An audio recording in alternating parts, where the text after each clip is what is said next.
Dumito muna ho tayo, naalala nyo si Babyface, mga bossing, doon sa doon sa tawag dito? Si Babyface, doon sa rally ng Iglesia ni Cristo. Ano?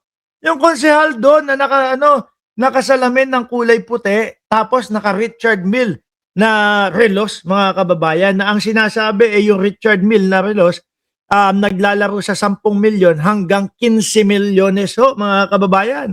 Naalala nyo na, yung sigaw ng sigaw doon. Bata pala ni Mike Defensor yon. Kaya naman pala nagsisisigaw doon, mga bossing. No? Yung nagsasabi na ang sabi, hindi nyo pwedeng i-pound to, hindi nyo pwedeng i-pound to. Tapos sinabihan pa yung mag-i-impound, mga kababayan, ng bias na bias ka, magtrabaho ka ng tama. Putik na yan. Sabi ko, iniharang nyo yung mga sasakyan doon sa EDSA. Tapos ito, aaksyonan ng tama. I-impound. Tapos sasabihan mo, yung otoridad o sasabihan mo yung mag-i-impound, magtrabaho ng tama, magtrabaho ng patas. Di ba? Ano pangalan nun? Ni Babyface? Ang pangalan daw ni Babyface, mga kababayan, ay si, nasaan na ba yun? Nakita ko kanina, Ludovico. Something like that. Di ba? Hindi, nandito naman pala, nakasulat naman pala, mga bossing. Ranulfo Ludovica.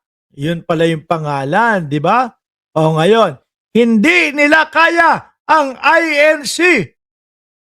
Uwian na yung INC Ang sabi nung mga nandoon, kagaya niya si Ludovico. Di ba? Isa ito si Ludovico doon sa nagsisisigaw na sabi, hindi kami uuwi hanggat hindi daw po nagbibitaw sa pwesto si Pangulong Bongbong Marcos. Sandali, nasa na yung mga INC? Nasa kanilang mga bahay niya? Pati si Ludovica, nasaan na? Nandun na din sa bahay nila. Tapos si Marcoleta, nirapol na yung kaso. Hindi naman pala talaga kaya yung INC. Tama, naniniwala ako dyan. Naniniwala ako dyan. Hindi talaga kaya yung INC. Kaya nag-uwian na sila at si Rodante Marcoleta, siguro problemado na doon sa kanilang bahay, no?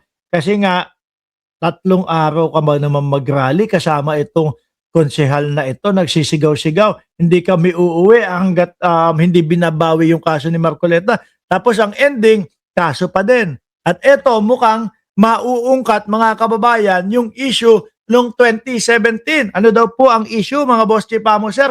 Quezon City councilor to passively face 25 years in prison over SALN problem, mga kababayan. Sabi ni Paulo, na kaibigan ko, nakakatisod ang mga gawain ng mga kapatira sa INC, kaya hindi lang ako lamig. Ngayon, naging bahaw pa. Yan po, yung kaibigan natin na si Paulo Saisono, mga kababayan.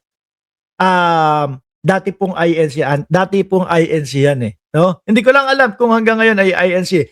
Pero isa siya doon sa hindi nagugustuhan kung ano yung mga ginagawa at yung palakad ngayon doon sa INC. Yan po si Paulo Saison. Kapitbahay namin dyan. Ayan sa kabilang street, naririnig niyan ako na sumisigaw ako dito, nagbablog, no? Kaya napapapasok yan dito sa channel natin.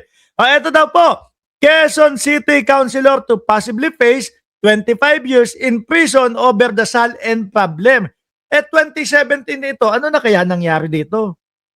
No, yan ay yung mga panahon ni dating Pangulong Duterte. Tapos bata ni Mike Defensor. Hindi kaya inabsuelto na? Or baka pinatulog lang? No. Yung kaso sa kanya, baka nandoon, kailangan lang hukayin. Di ho ba, mga kababayan? An incumbent Quezon City Councilor and former barangay chairman of Batasan Hills may face up 25 years in jail after he was convicted. Convicted pala Base dito sa GMA News Online, convicted of falsifying his statement, asset and liabilities and net worth o SALN by the Metropolitan Trial Court Branch 40 of Quezon City. Convicted pala, mga kababayan. Ngayon, 2017 ito. Ano na nangyari? Hindi kaya dahil sa panahon ni dating Pangulong Duterte at bata ni Mike Defensor, inabsuelto na lang o kaya ibinaon sa limot yung kaso.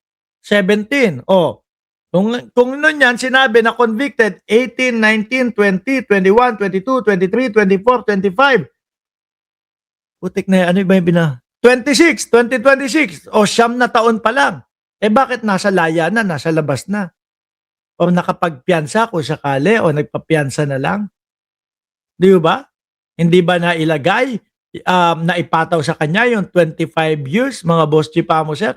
Naku, baka yung RM na suot-suot, yung Richard Mill, no?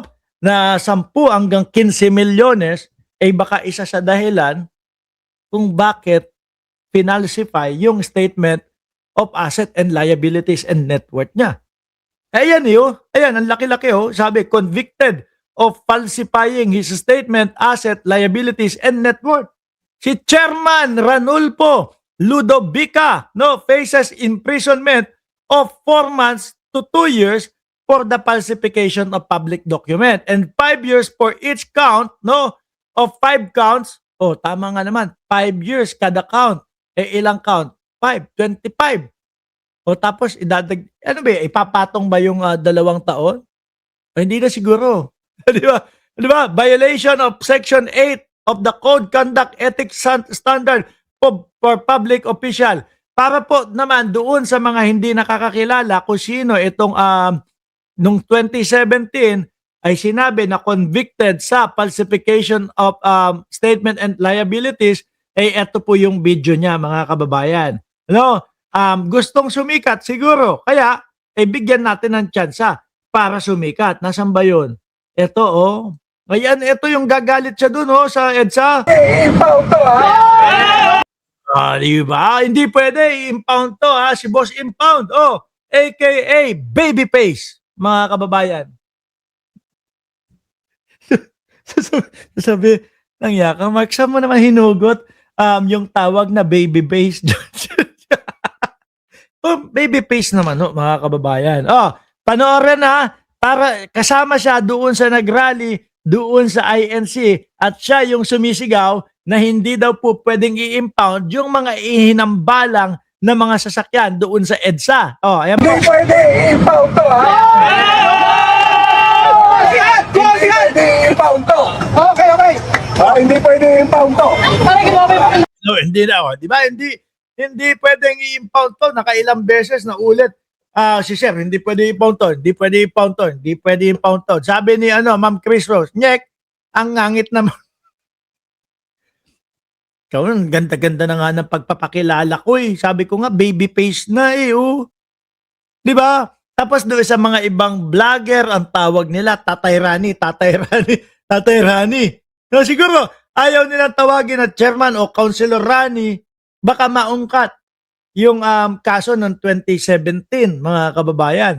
Sabi ni Archie Beroya, may kaso naman pala, graft and corruption, pasok sa falsification of public documents. Sabi yan ni Sir Archie Beroya. Wala ring napala si Marcoleta sa pagbibida-bida, pag nakulong, wala nang makakatulong. Kahit si Duterte, zero na din sa mga, zero na, di nga niya matutulungan sarili niya No, laya. May tanong ako sa inyo. Ma'am, actually, mamaya na. Mamaya ako itatanong sa inyo yun, Paalala niyo sa akin yung itatanong ko, baka makalimutan ko. Tuloy! Hindi nyo pwede i-impound to po. Bias na. Putik na yan. Inihambalang, iniharang doon sa EDSA yung mga sasakyan. Tapos, ngayon, syempre, gagawan po ng legal na action, sasabihan doon sa taong mag-i-impound. Bias na bias ka. Siguro po nung pinanganak si Sir, nahulugan ng pinya sa mukha. Wag natin tuloy yan. Tuloy. Hindi, bias ka. Bias na bias ka. Hindi,